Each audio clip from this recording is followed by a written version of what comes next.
Hi everybody, this is Judy at Judy in the Kitchen. Today we're talking about cauliflower and I have a list of tips and ideas for using cauliflower, so hopefully this will help you out. Why not top some hot cooked cauliflower with just a little bit of melted butter and then season it with your choice of chives, dill, nutmeg, minced parsley, or lemon juice. Your choice. Add some raw cauliflower to your favorite appetizer tray with a little dip or hummus.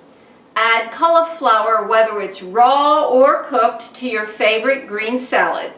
Why not add some chopped cooked cauliflower to a quiche or scrambled eggs? Try roasting cauliflower and broccoli together. Flavor it with a little bit of olive oil and some garam masala.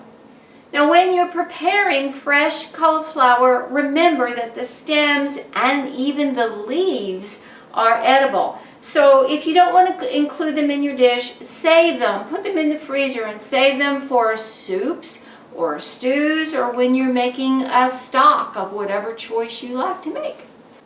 When you're cutting fresh cauliflower, first you want to remove the leaves that are attached to the head, and then you want to cut at the base of the floret stem to separate the large pieces, and then you can cut the florets into smaller pieces from there if you need to. The inner core can even be cut into small pieces and cooked, or you can even eat it as it is. It's all edible. For the best results when you're cooking cauliflower, cook it for the least amount of time with the least amount of liquid possible. The longer it cooks, the more nutrients and flavor will be lost, and the more of a sulfur odor and flavor is going to be released. So don't overcook your cauliflower if you can help it, especially if you're cooking it on the stove in some liquid. Now in most recipes, cauliflower can be exchanged with broccoli. They're in the same family. They have similar flavors. Cauliflower is not quite as strong as broccoli, but they can be interchanged one for the other in recipes.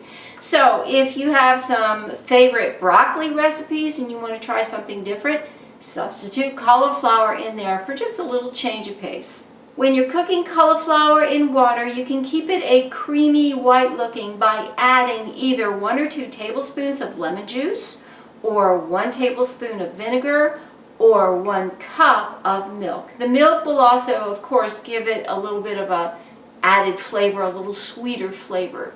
For the sake of conversion, 1 medium head of cauliflower will yield about 3 cups of chopped cauliflower or 4 cups of florets.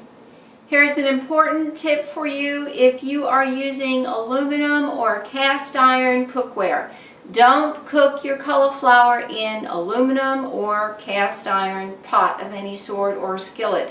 The chemicals in the cauliflower will react with the metals and cause the cauliflower to become discolored. I do hope this helps you out. Take care and bye for now.